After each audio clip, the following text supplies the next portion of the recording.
All right, let's talk about two of the biggest, most important ideas in all of economics: inflation and unemployment. Seriously, these are the forces that shape our wallets, our jobs, and the really tough decisions that governments and central banks have to make pretty much every single day. So let's just start with a feeling I think we've all had. You're at the grocery store, you're filling up your car, or maybe you're just looking at the price of, well, anything, and you just get that sinking feeling that the money in your bank account just isn't buying as much as it did a year ago. I mean, we've all been there, right? And it's super frustrating.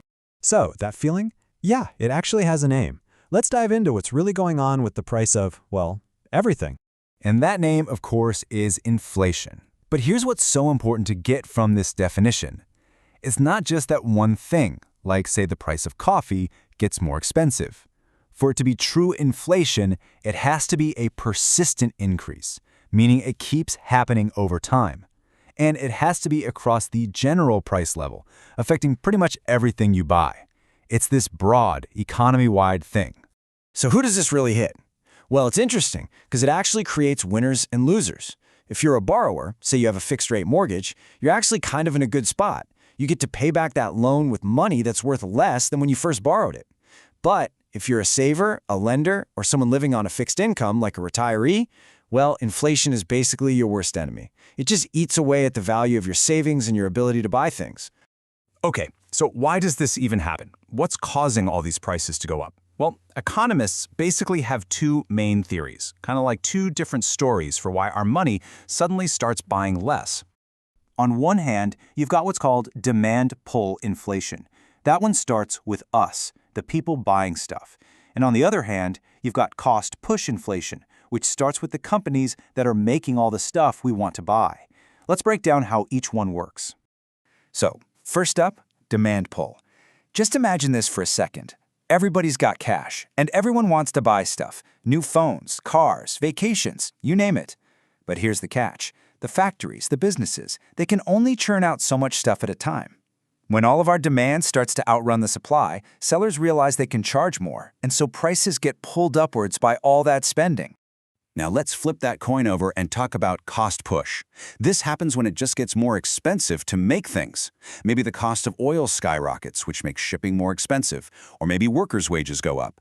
Well, businesses aren't just going to eat those costs, right? No way. They push them onto you, the consumer, by raising their prices. But here's the thing, managing prices? That's only half the story. I mean, for an economy to be truly healthy, people need to have jobs. And that brings us to the other huge piece of this economic puzzle, unemployment. So what exactly is unemployment? The key thing to remember here, the absolute key, is that phrase, willing and able to work. This is what separates someone who is officially unemployed from, say, a full-time student, a stay-at-home parent, or a retiree, people who aren't actively looking for a job in the first place. And it's really important to understand that not all unemployment is created equal. There are actually a few different types. First, you've got frictional unemployment. This is just the natural, short-term stuff that happens when people are between jobs or just entering the workforce, like a new college grad. Totally normal. Then things get a bit more serious with structural unemployment. This is a tough one. It's when there's a deep mismatch between the skills people have and the skills that are actually needed for the jobs that are available. A classic example is automation replacing factory jobs. And finally, there's the big one, cyclical unemployment.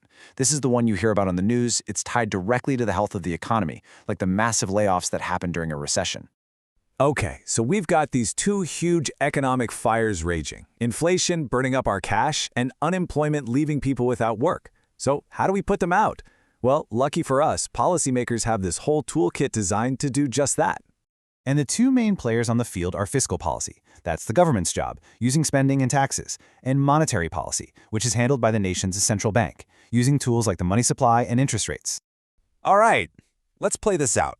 Let's say we've got that classic too much money chasing too few goods problem, that demand-pull inflation. So what can the government do? Well, it can pull out its fiscal policy tools. First, it can cut back on its own spending. Next, it can raise taxes. And what does that do? It basically takes some of that extra cash out of the system, which reduces overall demand and helps to cool down those rising prices. And hey, the central bank isn't just sitting on the sidelines, it's got its own set of powerful tools too. Using monetary policy, it can do things like raise interest rates. Think about it. That makes it way more expensive for all of us to borrow money for big things like a house or a car, or for a business to expand.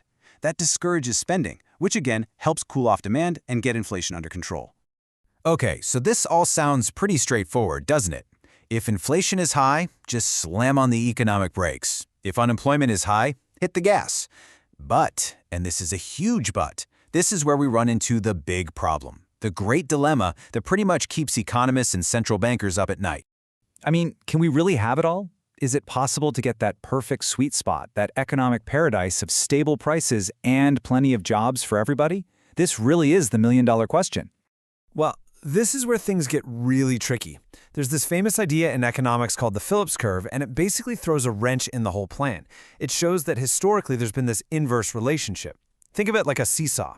As unemployment goes down, more people are working and spending, which tends to push inflation up. And on the flip side, when you take actions to fight inflation and slow the economy down, unemployment often goes up. So what's the bottom line here? The big takeaway is this. In the short run, at least, there is a trade-off. It seems you often have to choose which problem is the bigger fire to put out at any given moment. It is a constant, difficult balancing act, a real push and pull right at the very heart of modern economics. And honestly, it's a reality that affects every single one of us every single day.